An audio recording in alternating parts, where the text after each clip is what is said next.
ये वीडियो अंत तक जरूर देखना क्योंकि जो व्यक्ति ये वीडियो अंत तक देखेगा उनका मनोकामनाएं जरूर पूर्ण होगा। ब्राह्मण संत वंदना, बंधु प्रथम महीसुर चरना, मोह जनित संशय सब हरना, सुजन समाज सकल गुलखानी, करु प्रणाम सप्रेम सुबानी दो। भावार्थ, पहले पृथ्वी के देवता ब्राह्मणों के चरणों की वंदना करता हूँ जो अज्ञान से उत्पन्न सब संदेहों को हरने वाले हैं। फिर सब गुणों की खान संत समाज को प्रेम सहित सुंदर वाणी से प्रणाम करता हूँ दो। साधु चरित शुभ चरित कपासु, निरस बिसद गुणमय फल जासु, जो सही दुख पर छिद्र दुरावा, बंदनीय जिहिंग जग जस पावा तीन। भावार्थ, संतों का चरित्र कपास के चरित्र जीवन के समान शुभ है, जिसका फल नीरस विशद और गुणमय होता है। कपास की डोरी नीरस होती है, संत चरित्र में भी विषयासक्ति नहीं है, इससे वह भी नीरस है। कपास उज्जवल होता है, संत का हृदय भी अज्ञान और पाप रूपी अंधकार से रहित होता है, इसलिए वह विशद है और कपास में गुण तंतु होते हैं। इसी प्रकार संत का चरित्र भी सद्गुणों का भंडार होता है, इसलिए वह गुणमय है। जैसे कपास का धागा सुई के किए हुए छेद को अपना तन देकर ढक देता है, अथवा कपास जैसे लोढ़े जाने, काटे जाने और बुने जाने का कष्ट सहकर भी वस्त्र के रूप में परिणत होकर दूसरों के गोपनीय स्थानों को ढकता है, उसी प्रकार संत स्वयं दुहक सहकर दूसरों के छिद्रों दोषों को ढकता है, जिसके कारण उसने जगत में वंदनीय यश प्राप्त किया है। तीन, मुद मंगलमय संत समाजु, जो जग जंगम तीरथ राजु, राम भक्ति जेहे सुरसरी धारा, सरसी ब्रह्मा विचार प्रचाराचार। भावार्थ, संतों का समाज आनंद और कल्याणमय है, जो जगत में चलता फिरता तीर्थराज प्रयाग है, जहां उस संत समाज रूपी प्रयागराज में राम भक्ति रूपी गंगा जी की धारा है और ब्रह्म विचार का प्रचार सरस्वती जी है। चार, विधि निषेधमय कलिमल हरनी, करम कथा रवि नंदनी बरनी, हरि हर कथा विराजती बेनी, सुनत सकल मुद मंगल देनी पांच।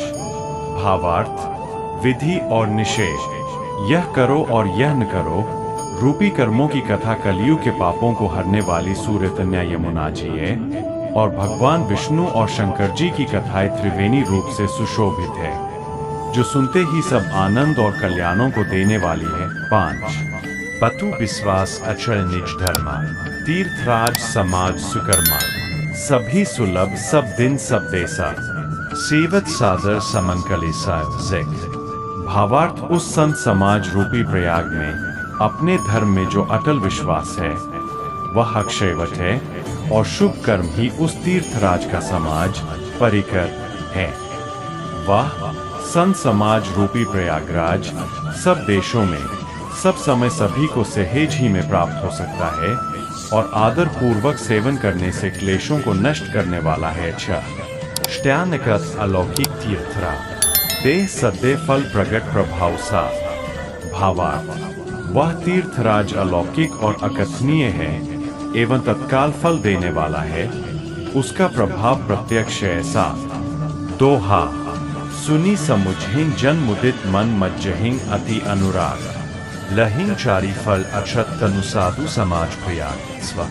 भावार्थ, जो मनुष्य इस संत समाज रूपी तीर्थराज का प्रभाव प्रसन्न मन से सुनते और समझते हैं और फिर अत्यंत प्रेम पूर्वक इसमें गोते लगाते हैं, वे इस शरीर के रहते ही धर्म अर्थ काम मोक्ष चारों फल पा जाते हैं। दो, चौपाई, श्ट्यान मज्जन फल फीकी तत्काला, काक होहिंग पिक बकू मराला, सुनी आचरज करे जनी को, सत्संगति महिमा नहीं गोई एक। भावार्थ, इस तीर्थराज में स्नान का फल तत्काल ऐसा देखने में आता है कि कोई कोयल बन जाते हैं और बगुले हंस। यह सुनकर कोई आश्चर्य न करे, क्योंकि सत्संग की महिमा छिपी नहीं है। बाल्मीक नारद घटजोनी, निज निज मुखनी कही निज होनी, जलचर थलचर नभचर नाना, जे जड़ चेतन जीव जहाना दो। भावार्थ, वाल्मीकि जी, नारद जी और अगस्त्य जी ने अपने अपने मुखों से अपनी होनी, जीवन का वृत्तांत कही है। जल में रहने वाले, जमीन पर चलने वाले और आकाश में विचरने वाले नाना प्रकार के जड़ चेतन जितने जीव इस जगत में है, दो मति कीर्ति गति भूति भलाई, जब जेहिंग जतन जहा जेहिंग पाई, सो जानब सत्संग प्रभाव, लोखु बेद न आनुपाव। भावार्थ, उनमें से जिसने जिस समय जहाँ कहीं भी जिस किसी यत्न से बुद्धि, कीर्ति, सद्गति, विभूति, ऐश्वर्य और भलाई पाई है, सो सब सत्संग का ही प्रभाव समझना चाहिए।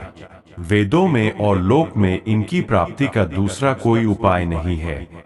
बिनु सत्संग विवेक न होय, राम कृपा बिनु सुलभ न सोई, सत्संगत मुद मंगल मूला, सोई फल सिद्धि सब साधन फूलाचार। भावार्थ, सत्संग के बिना विवेक नहीं होता और श्री राम जी की कृपा के बिना वह सत्संग सहेज में मिलता नहीं।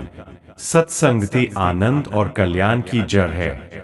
सत्संग की सिद्धि प्राप्ति ही फल है और सब साधन तो फूल है चार। सत सुधर हिंग सत्संगति पाई, पारस परस कुधात सुहाय, विधि बस सुजन कुसंगत पर ही, फनी मनी सम निज गुण अनुसरही पांच। भावार्थ, दुष्ट भी सत्संगति पाकर सुधर जाते हैं।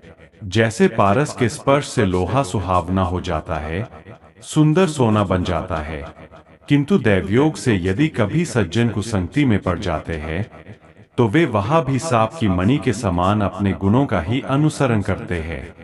अर्थात जिस प्रकार सांप का संसर्ग पाकर भी मणि उसके विष को ग्रहण नहीं करती तथा अपने सहज गुण प्रकाश को नहीं छोड़ती, उसी प्रकार साधु पुरुष दुष्टों के संग में रहकर भी दूसरों को प्रकाश ही देते हैं।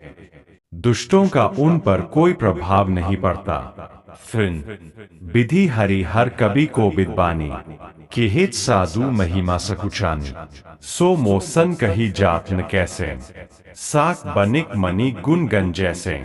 भावार्थ, ब्रह्मा, विष्णु, शिव, कवि और पंडितों की वाणी भी संत महिमा का वर्णन करने में सकुचाती है। वह मुझसे किस प्रकार नहीं कही जाती, जैसे साग तरकारी बेचने वाले से मणियों के गुण समूह नहीं कहे जा सकते। आशा है कि हमारी ये वीडियो आपको अच्छा लगा। ऐसे वीडियो देखने के लिए हमारी चैनल को लाइक एंड सब्सक्राइब जरूर करना। Thank you.